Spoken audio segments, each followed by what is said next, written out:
And we're very pleased to be joined right now by Melanie Hartzog.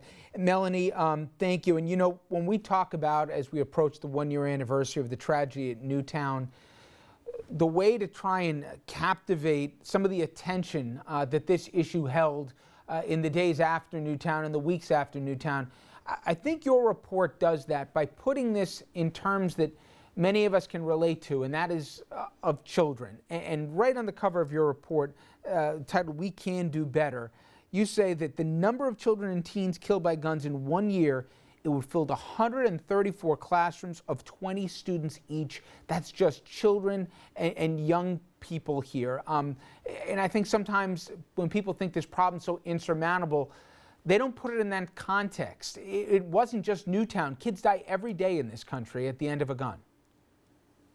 That's right, and it's very unfortunate. Every 30 minutes, there's a child that's or a teenager who's injured or dies related to gun violence in this country. And it's tragic, and we need to do something to stop this violence.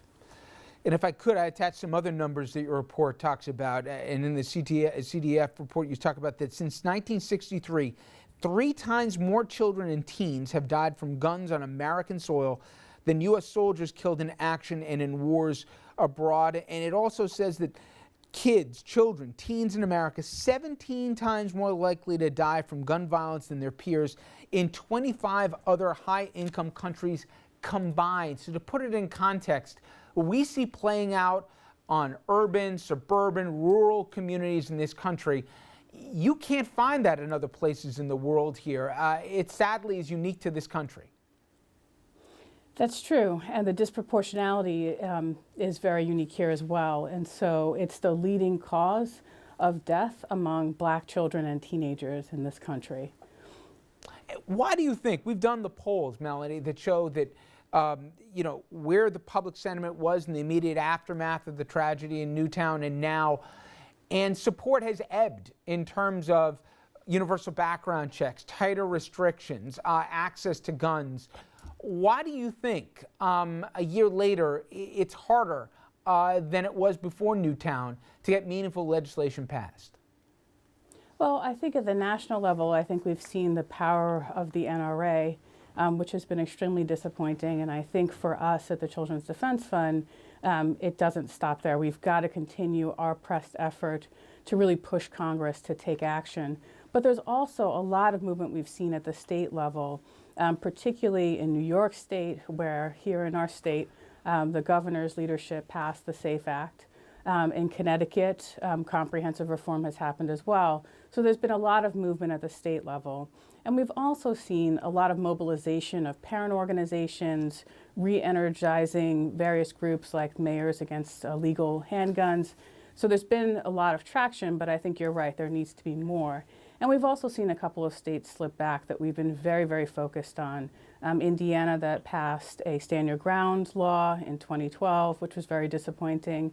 We've seen other states like Arkansas pass carrying guns in schools, which is extremely dangerous. And part of what we've been trying to do, as you'll see in the report, is really talk about the truth about guns. And so, for instance, when you look at households that are gun-owning households, 40% of them with children in their homes leave those guns unlocked. And what that leads to is greater likelihood of homicides and accidental deaths. And so when we're able to put out information that really educates the general public about the truth about guns, that's how we're really able to stem this tide of constant pushback from groups like the NRA, where we can't get comprehensive reform passed in D.C.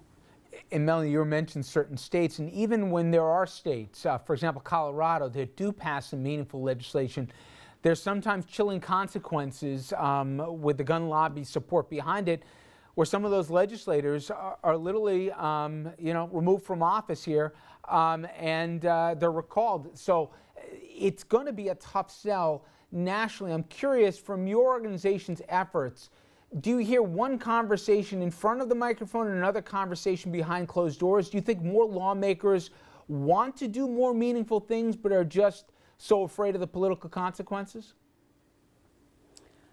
I think lawmakers want to do meaningful things. I think what we need to do is really, and what we focus on is really mobilizing many more voices to publicly speak out in support. I think that, the tragedy that happened a year ago, there was much public outcry and much community engagement, and you had a very broad and diverse group of constituents, from faith leaders, as I said, and organizations who had already mobilized, and parents speaking out. And that momentum has to continue, and that's what really moves the conversation to get Congress to act. And I think once that, becomes quiet, or it becomes, less of a voice, that's when we see that there's a lot of, inability to get things done. But we've got to keep that pressure on, and we've got to keep the public engaged in that conversation. And I think that part of what does that is continually pointing out the statistics that you've, clearly articulated as part of our report of the impact on children, and also continuing to talk about the truth about guns, and that more guns, particularly without the proper violence prevention strategies in place, universal background checks, limitations on assault weapons and magazines, not educating families who own guns about just locking up, keeping your guns safe from children. The number of accidental deaths is increasing tremendously among children. These are the kind of things that we have to continue to keep out in the public eye, in public education, to really make a difference. And Melanie, I want to get into some of the solutions and also suggestions in your report, but if we look at other persistent problems in this country that have changed for the better, it has to do sometimes with as much marketing campaigns as it does legislation. And look at drunk driving, and look at the success of Mothers Against Drunk Driving and other groups that really made it a societal taboo to get behind the wheel, much more so than it was 20 or 30 years ago if you were loaded.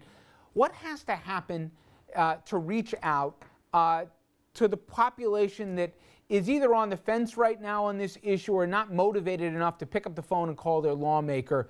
Where does that marketing and outreach and appeal, and what should the message be here? In 30-second sound bites, let's be honest, it's going to really move the dial on this. It's just what I've been talking about, which is, you've got to, and what we've been doing is really mobilizing a broad and diverse coalition to speak out in support of gun violence strategies, right? We're not talking about gun control and taking away guns from people who are legally allowed to own them. What we're saying is there has to be better education for those that do own them on how to actually protect children, and better strategies for illegal guns. And I think there are many experts on that. But it goes back to really getting to people who are, not part of the conversation to join it. And I think faith leaders is a good example of what we've been trying to do at CDF, of really engaging those who are not normally a voice in that conversation, but because we frame this issue, rightfully so, as one of protecting children, are now getting to those particular people in Congress who wouldn't necessarily speak out to start talking about this issue. And that's what really changes the conversation. How much you're able to both educate, and yes, you're absolutely right, market the, get out a public education campaign around the effects, particularly as it relates to children, which is what we've been focused on. I saw, and many other people at home we spoke about this week, there was one other gun tragedy of many that stood out, which was a 3-year-old child got access to a gun that obviously was unsecured in the home, and tragically had the gun go off and lost the child's life.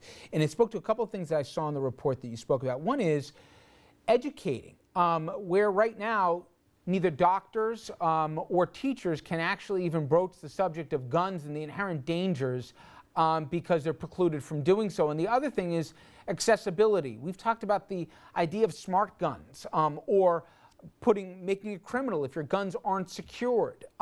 Those are things that don't respect the right of a gun owner to purchase a gun, but it does give you responsibilities if you own it. And also the idea of educating kids about some of the real consequences of guns if they are in the household. Those would be two things I know you talk about in the report that would make a material difference, right? Absolutely, absolutely. As I said, we've got close to 50% of households, gun-owning households with children in this country, that leave their guns unlocked. And what that leads to is greater likelihood of accidental deaths and homicides of children. And so there's much more that we can do to really educate families about safe carrying, safe storage of guns. And here in New York State, in fact, as part of our SAFE Act, that's part of the strategy here, which we're very, very pleased with. Finally, when it relates to children, we are in the holiday season here, and sitting under Christmas trees and gifts are going to be stuff like Call of Duty and a multitude of video games that are shooter games. And forget about even if they have a label on it, you can't watch a program, whatever it is, without these commercials being in every break here and glamorizing what's going on. Is that just something that's there, you're not going to change it, or can that actually be changed, the marketability to children at least, of kind of a desensitizing of all this violence? Well, there's two responses to that. The first is Children's Defense Fund. During October and the month of Children's Sabbath, we actually had a toy gun and a video game exchange that we asked families to bring in violent video games and toy guns in exchange to talk about what are all the strategies we can do as communities to really support our young people and think about gun violence intervention strategies. And it was actually successful. And I also think it goes back to my second point as public education as well. As a mother of 2 children and soon to be 3, I think trying to, as much as possible, you're right, there's a lot that children see, very hyper-violence on TV and with toys, and trying to, and even if you don't purchase those items, your children are exposed to them, but having very honest conversations that are age appropriate for your children, mine are 3 and 5, about what that means to carry a gun, what the effects are, I think are really powerful. And you'll find that children actually absorb more than we know and think. And so they're actually able to rationalize my 5-year-old son and say, you know what, we shouldn't be taught carrying guns, or we shouldn't be, playing with guns. They are very dangerous. And so I think there's much more that we can do on those lines. Well, the report from the Children's Defense Fund is titled Protect Children, Not Guns in 2013, and we have linked it to our site. Melanie Hartzog, I appreciate it, and have a nice holiday season for yourself. Thank you. Thank you very much.